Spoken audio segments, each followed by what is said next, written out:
నమస్తే welcome to morning bulletin. Mithun రెడ్డిపై తప్పుడు కేసు పెట్టి అరెస్టు చేయడం రాజకీయ వర్గాల్లో చర్చనీయాంశంగా మారింది.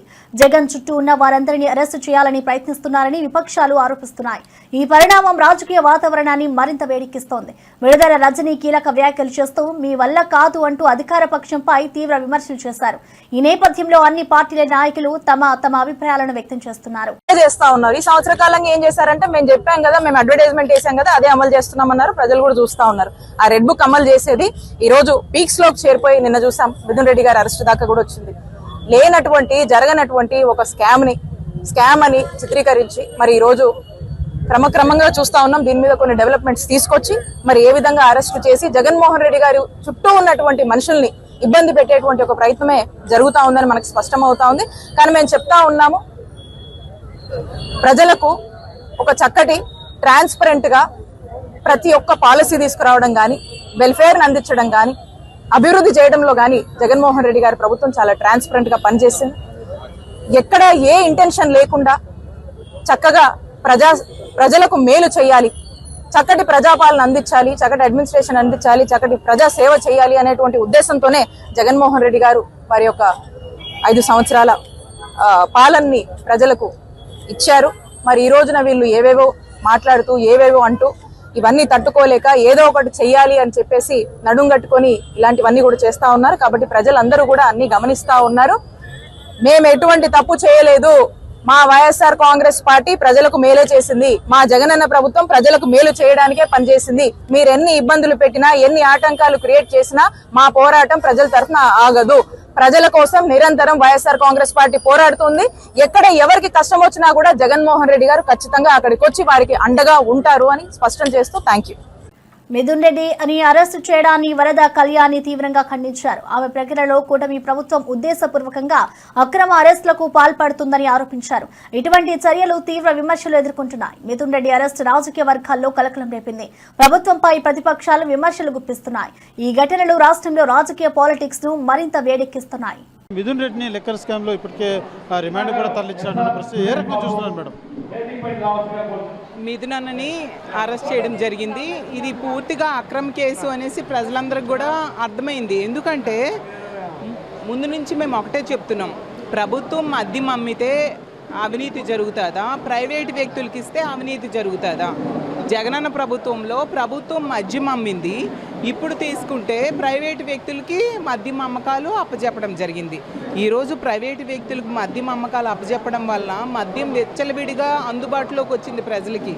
70,000కి పైగా బెల్ షాప్స్ కనిపిస్తూ ఉన్నాయి. పెర్మిట్ రూమ్స్ మళ్ళీ వచ్చేసాయి ఈ ఆంధ్రప్రదేశ్ రాష్ట్రంలో. గతంలో జగన్మోహన్ రెడ్డి గారు అతను ముఖ్యమంత్రిగా ఉన్న 5 ఏళ్ళలో ఒక్క డిస్టిలరీకి కూడా పర్మిషన్ ఇవ్వలేదు. చంద్రబాబు నాయుడు గారు ఎన్నో డిస్టిలరీస్కి పర్మిషన్ ఇవ్వడం జరిగింది. కానీ ఈరోజు తీసుకుంటే జగనన్న ఏ డిస్టిలరీస్ దగ్గర మద్యం కొనేవారో మరి అదే డిస్టిలరీస్ని వీళ్ళు కూడా కంటిన్యూ చేస్తూ ఉన్నారు కదా. మరి నిజంగా అక్కడ ఏమైనా అవినీతి జరిగితే వాటిని ఈరోజు క్యాన్సిల్ చేయాలి కదా. వీళ్ళు చేయట్లేదు అంటే అక్కడ జగనన్న గవర్నమెంట్లో ఏమీ అవినీతి జరగలేదు అనే విషయం క్లియర్గా అర్థమవుతుంది కదా. యాక్చువల్గా ఈ కూటమి అధికారంలోకి వచ్చి 13 నెలలు అయింది, ఒక్క హామీ అమలు చేయలేదు. పరిపాలనలో పూర్తిగా వైఫల్యం చెందింది. ధరలు ఒకవైపు పెరిగిపోయాయి, నిత్యావసర సరుకుల ధరలు, విద్యుత్ ఛార్జీల ధరలు, రిజిస్ట్రేషన్ ఛార్జెస్ ధరలు ఇవన్నీ పెరిగిపోయాయి. శాంతి భద్రతల్ని కంట్రోల్ చేయలేకపోతున్నారు వీళ్ళు. విపరీతంగా మహిళల మీద దాడులు, అఘాయిత్యాలు, అత్యాచారాలు జరుగుతూ ఉన్నాయి. వీటన్నింటితో డైవర్ట్ చేయడానికి ప్రజల్లో విపరీతమైన తీవ్రమైన వ్యతిరేకత ఈ కూటమి ప్రభుత్వం మీద వచ్చింది. కాబట్టి డైవర్షన్ పాలిటిక్స్ని వీళ్ళు నమ్ముకున్నారు. ఏ ప్రభుత్వమైనా తమ పాలనను నమ్ముకొని పాలన కోసం చెప్పుకుంటారు. కానీ ఈ కూటమి ప్రభుత్వంలో చంద్రబాబు నాయుడు గారు మిగతా కూటమిలో సభ్యులందరూ కూడా వాళ్ళ పాలన సరిగ్గా చేయట్లేదు. కాబట్టి ప్రతిపక్ష పార్టీని అంతం చేయడానికే వాళ్ళు ప్రయత్నిస్తూ ఉన్నారు. దానికి ఉదాహరణ ముఖ్యమంత్రి స్థాయిలో ఉన్న చంద్రబాబు నాయుడు గారు ఏం చెప్పారు? ప్రముఖ నేత Mudragada Padmanabham Medicover mobile ICU ambulance ద్వారా హైదరాబాద్ యశోద ఆసుపత్రికి బయలుదేరారు. వైద్య సహాయం కోసం తీసుకువెళ్తున్న సమయంలో ముద్రగడ భార్య అంబులెన్స్ కు ఎదురు వచ్చి ఉద్వేగభరితంగా ఉండడం కనిపించింది. విమానంలో తరలించేందుకు నిరాకరిస్తే రోడ్డు మార్గంలో అంబులెన్స్ లో వెళ్లాల్సి వచ్చింది. కేసీఆర్ ముఖ్యమంత్రి అయ్యాక తెలంగాణలో భూముల రేట్లు పెరిగాయని చంద్రబాబు నాయుడు వెల్లడించారు. అయితే రేవంత్ రెడ్డి పాలనలో పరిస్థితి మారిపోయిందని హరీష్ రావు అన్నారు. రేవంత్ 2 సంవత్సరాల పాలనలో భూముల రేట్లు తగ్గిపోయాయని, మరో 2 సంవత్సరాలు ఇలాగే కొనసాగితే పాత రోజుల్లాగే ఏపీలో ఎకరా కొనేందుకు తెలంగాణలో 10 ఎకరాలు అమ్మే పరిస్థితి వస్తుందని హరీష్ రావు అభిప్రాయపడ్డారు. మాజీ ఎంపీ శ్రీ వి హనుమంతరావు బీసీ రిజర్వేషన్ బిల్లును పార్లమెంటు సమావేశంలో బీజేపీ ఎంపీలు సమర్థించాలని పిలుపునిచ్చారు. ఆయన పేర్కొన్న ప్రకారం బీజేపీ ఎంపీలకు నిజమైన చిత్తశుద్ది ఉంటే బీసీ రిజర్వేషన్ బిల్లు కోసం సహకరించాల్సిన అవసరం ఉంది. ఈ అంశం రాజకీయ వర్గాల్లో ఇప్పుడు చర్చనీయాంశంగా మారింది. బీసీ రిజర్వేషన్ల విషయంలో అన్ని పార్టీల్లో విభేదాలు తీవ్రంగా కొనసాగుతూ ఉన్నాయి. ఇక తెలంగాణలో రాజ్యాంగ పరిరక్షణ కోసం న్యాయవాదులు చేసిన కృషి అద్భుతమని legal cell chairman Shri Ashok Goud పేర్కొన్నారు. న్యాయవాదుల పట్టుదల, వారు చూపిన సేవలు రాష్ట్రంలో న్యాయ వ్యవస్థను కీలకంగా మారాయని ఆయన అన్నారు. అశోక్ గౌడ్ ఈ సందర్భంగా న్యాయవాదుల కృషిని ఘనంగా కొనియాడారు. న్యాయ సేవలో వారు తీసుకున్న చర్యలు, రాజ్యాంగ పరిరక్షణలో వారి నిబద్ధత ప్రశంసలు అందుకుంటోంది. పవన్ కళ్యాణ్ కథానాయకుడిగా నటిస్తున్న హరిహర వీరమల్లు సినిమాకు క్లైమాక్స్ ఆయువు పట్టు అని ఈ కథ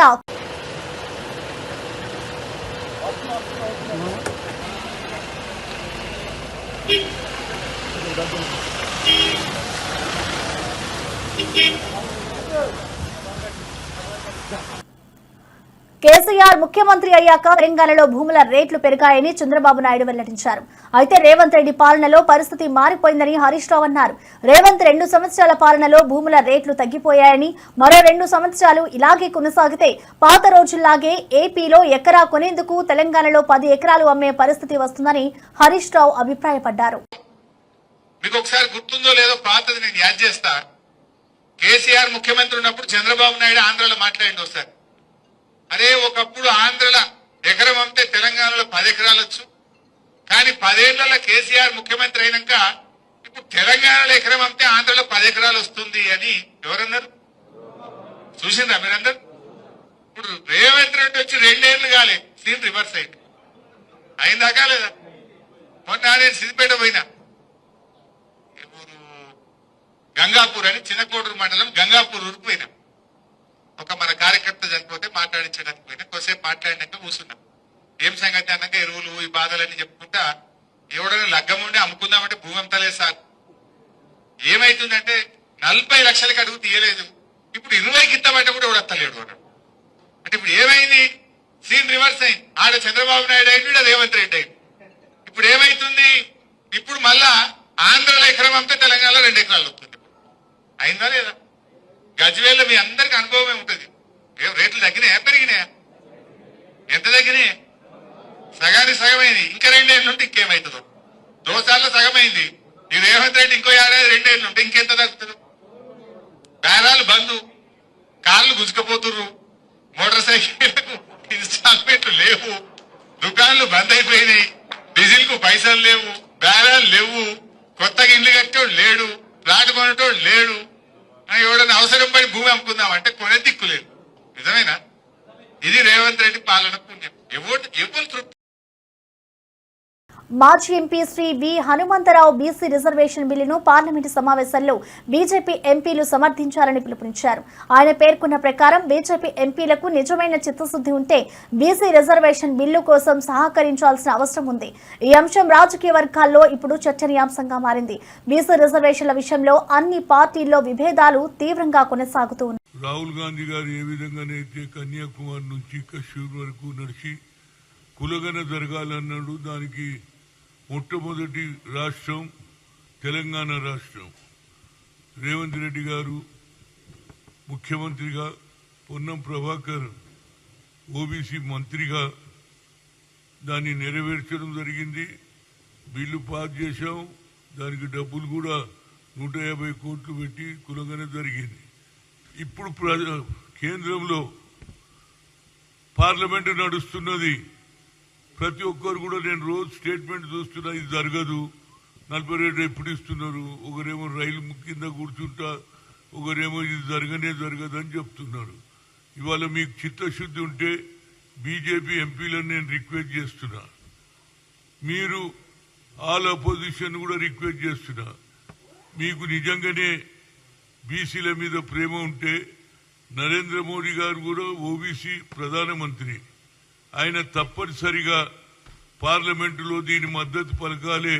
దీని గురించి మా రాష్ట్రంలో ఉన్న ఎంపీలు కూడా అందరూ కూడా ఫైట్ చేస్తున్నారు. దానికి ముఖ్యమంత్రి గారు కూడా ప్రధానమంత్రిని కలుస్తా అంటుండు. కాబట్టి ఈ పార్లమెంటు సమావేశంలో నిర్ణయం జరిగిపోవాలి. 9th షెడ్యూల్ నుంచి పక్కకు పెట్టేసి 50% సీలింగ్ను కూడా ఎత్తేసేయడానికి పూర్తి సహకారం అందిస్తారా లేదా అనేది తేలిపోతుంది. ఎందుకంటే గతంలో శ్రీమతి సోనియా గాంధీ గారు ఐఐటి ఐఐఎంలో రిజర్వేషన్ లేదు అని సుప్రీంకోర్టు కొట్టేస్తే ఆ అమ్మ ప్రధానమంత్రి మన్మోహన్ సింగ్ చెప్పి చక్కగా మళ్ళీ పార్లమెంట్లో బిల్లు పెడితే అన్ని పాస్ అయిపోయినాయి. ఐఐటి ఐఐఎంలో మా పిల్లలు 1,00,000 పైన జీతాలు వస్తున్నాయి. అదేవిధంగా ఆల్ ఇండియా ఇన్స్టిట్యూట్ ఆఫ్ డాక్టర్లు అవుతున్నారు. మరి దేశ ప్రధానమంత్రి ఓబీసీ ఉండి ఈ బిల్లుకు మద్దతు ఇస్తాడా లేదా అనేది తేలిపోతుంది.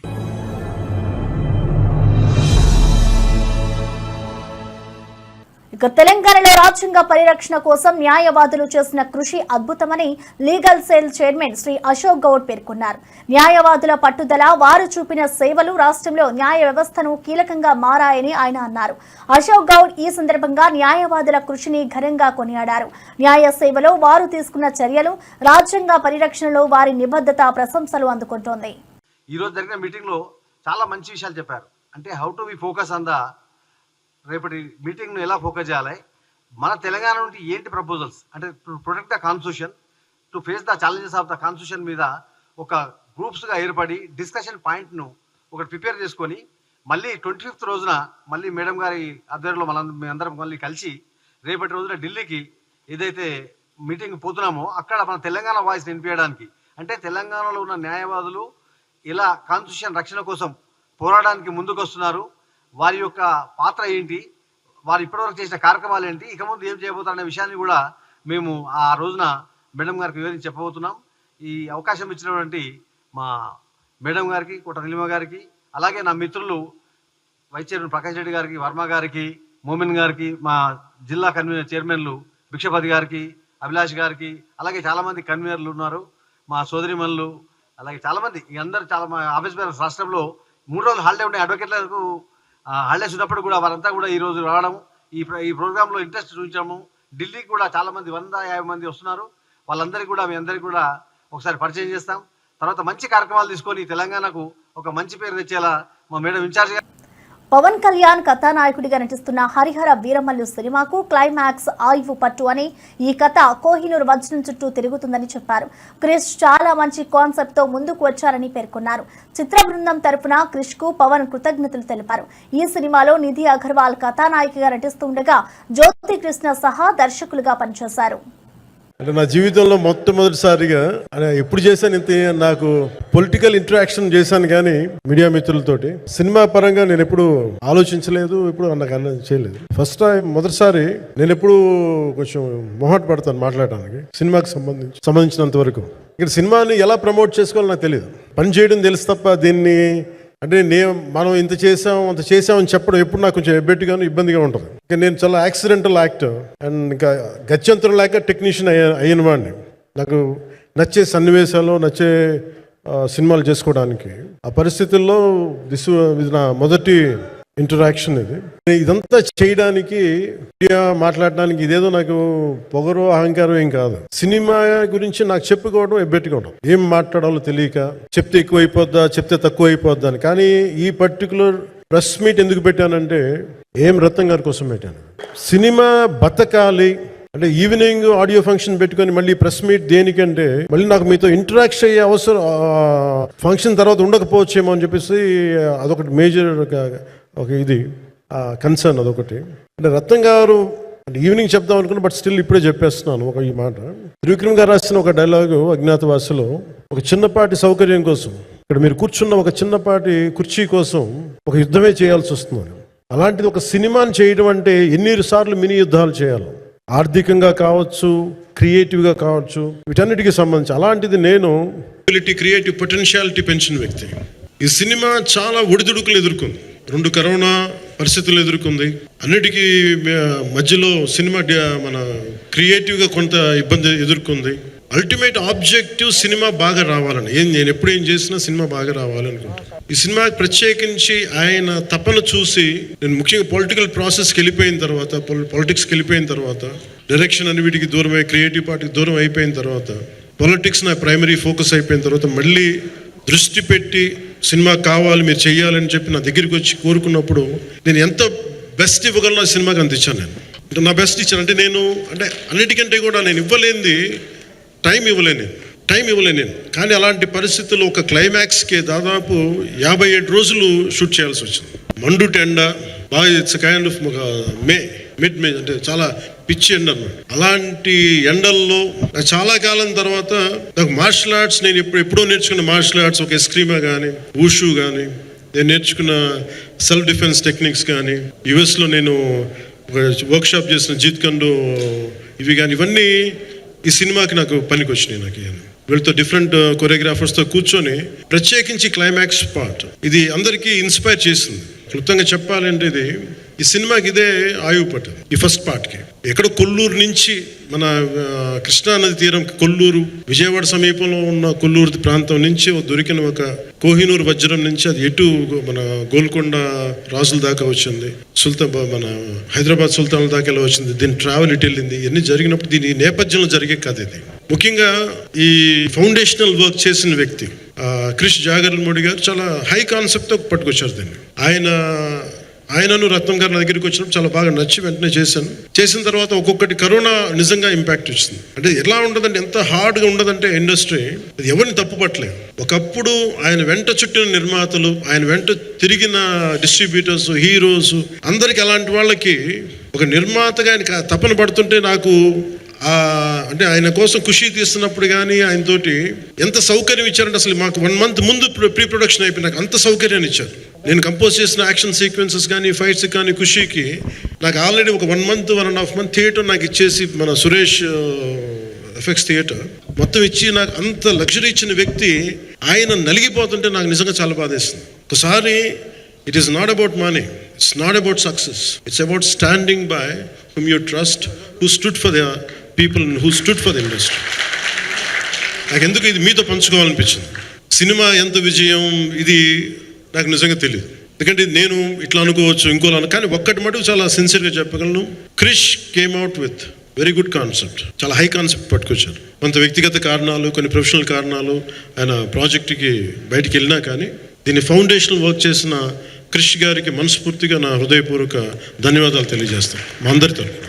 అలాగే తర్వాత స్టెప్ ఇన్ అయ్యింది జ్యోతి కృష్ణ గారు. నేను ఖుషి సినిమా చేస్తున్నప్పుడు అప్పుడే లండన్ ఈ ఫిల్మ్ మేకింగ్ కోర్స్ చేసి మన డైరెక్షన్లో institute direction film making course చేసి అప్పుడే గ్రాడ్యుయేట్ అయ్యి వచ్చి అప్పటి నుంచి ఉన్నప్పుడు బట్ యాక్చువల్ తనతో మాట్లాడుతుంటే మోస్ట్ సెన్సిబుల్ డైరెక్టర్ అనిపించారు. ఈ ఒక టైంలో ఏమనిపించిందంటే బయట ఉన్న మాటలు కానీ అసలు సినిమా వస్తుందా లేదా బయటికి అని ఉండేది. కానీ మాకు ఎప్పటికప్పుడు నీరసం పడిపోయినప్పుడల్లా నాకు నీరసం వచ్చేసేది. సినిమా అవ్వదా అనుకున్నప్పుడల్లా దీనికి ప్రాణవాయువునిచ్చిన వ్యక్తి కీరవాణి గారు. విద్యుత్ శాఖ మంత్రి గొట్టిపాటి రవికుమార్ ఒంగోలులో 4,80,00,000 వ్యయంతో నిర్మించిన సబ్ స్టేషన్ ను ప్రారంభించారు. ఎమ్మెల్యేలు దామర్చుల జనార్దన్, విజయ్ కుమార్ తో కలిసి ఈ కార్యక్రమంలో పాల్గొన్నారు. ఈ సబ్ స్టేషన్ ప్రారంభంతో ప్రజలకు నిరంతరాయంగా విద్యుత్ అందించేందుకు మంత్రి కృషి చేస్తున్నారని తెలిపారు. సబ్ స్టేషన్ల సంఖ్యను పెంచుతూ ప్రజలకు మరింత మెరుగైన విద్యుత్ సేవలను అందించడమే లక్ష్యమని మంత్రి రవికుమార్ స్పష్టం చేశారు. ఈ ప్రభుత్వం అధికారంలోకి వచ్చిన తర్వాత 9 గంటల విద్యుత్ రైతులకి అట్లానే ఇళ్లకి మంచి విద్యుత్ ఇవ్వాలనే దానికోసం వాళ్ళ సబ్ స్టేషన్ ప్రారంభించాము. ఇంకో సబ్ స్టేషన్ భూమి పూజ చేస్తాం. అదేవిధంగా టౌన్ లో ఎప్పటి నుంచో ఏలాడతారు వైర్లు, ఇబ్బందిగా ఉందని మెయిన్ సెంటర్ లో చెప్తాయి. ఇప్పుడు ఆర్డీఎస్ఎస్ కింద దాదాపు 250 నుంచి 260 టవర్లు వేసి హైట్ లోకి తీసుకెళ్తాం. తెలంగాణ రైజింగ్ 2047 అనుసంధానంలో అడ్వాన్స్డ్ టెక్నాలజీ సెంటర్స్ ఏటీసీ అభివృద్ధికి సీఎం రేవంత్ రెడ్డి అధికారులతో సమీక్ష నిర్వహించారు. పరిశ్రమల అవసరాలకు అనుగుణంగా కోర్సులు, శిక్షణ అందించేందుకు చర్యలు తీసుకోవాలని సూచించారు. ఏటీసీల అభివృద్ధి పురోగతి, పనులపై వివరాలు అడిగి తెలుసుకున్నారు. నిర్ణీత సమయానికి పనులు పూర్తి చేయాలని అధికారులను ఆదేశించారు. 3 దశల్లో 111 ఏటీసీలను అభివృద్ధి చేయనున్నట్లుగా తెలిపారు. మొదటి 2 దశల్లో 49 ఏటీసీలు అందుబాటులోకి వచ్చాయని వెల్లడించారు.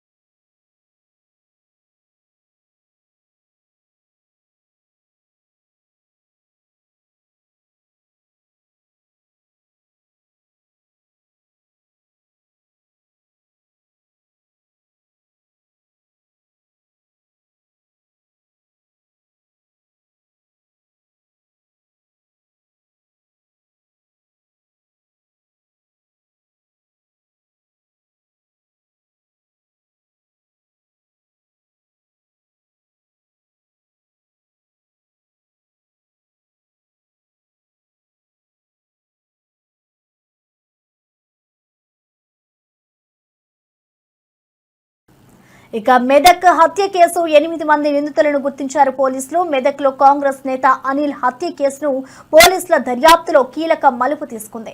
3 నెలలుగా ప్లాన్ చేసిన ఈ హత్యకు పెట్రోల్ పంప్ 5 ఎకరాల భూ వివాదమే కారణమని నిర్ధారణకొచ్చారు. అనిల్ హత్య కేసులో పోలీసులు 8 మంది నిందితులను గుర్తించారు. హత్యకు కారణమైన 3 ప్రధాన నిందితులు పరారీలో ఉన్నారని తెలిసింది. అదే వెరిఫై చేసి వాటిని ఇద్దరు లేవు, ఎవరు లేవు. మనం చూసాం వెపన్ దొరికే బుల్లెట్ మ్యాచ్ ఇంకేం కావాలి. సేమ్ బుల్లెట్ అన్నకి వచ్చినా చెప్పారు, ఎక్స్పర్ట్ కూడా చెప్పారు అన్నకి వచ్చిందని చెప్పి బుల్లెట్ ఇంకేం చాలు క్లియర్. నిజమే లేవు. ఒక నాగరాజు మీద ఉంది కానీ చిన్న కేసు యాక్సిడెంట్ కేసు ఒకటి ఉంది. యాక్సిడెంట్ కేసు ఒకటి ఇంకోటి అదే చిన్న కొట్టాల కేసు ఉంది. పెద్ద కేసు మర్డర్ కేసు అయిపోయింది. సుపారీ హత్య కాదు, వాళ్ళే చేసుకున్నారు.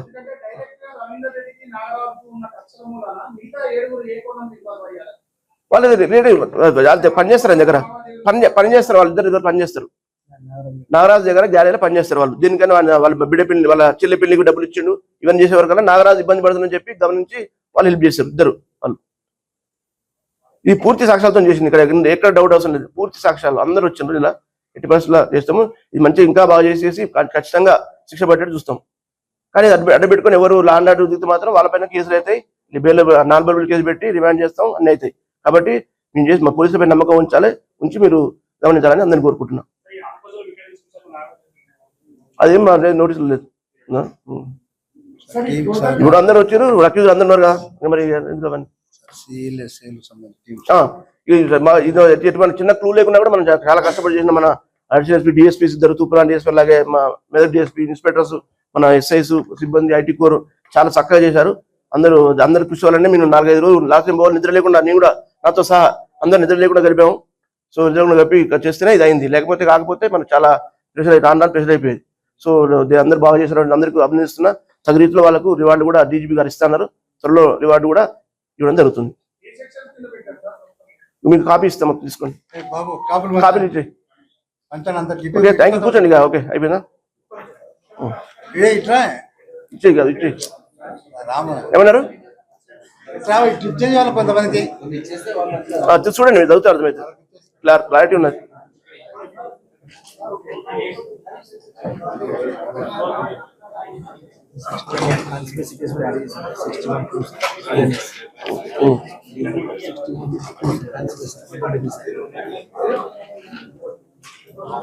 ఇంకోటి కాల్ కూడా చేశాడు, అది కూడా ఉంది. ఇంకోటి కాల్ ఇవి బులెటిన్ అప్డేట్స్.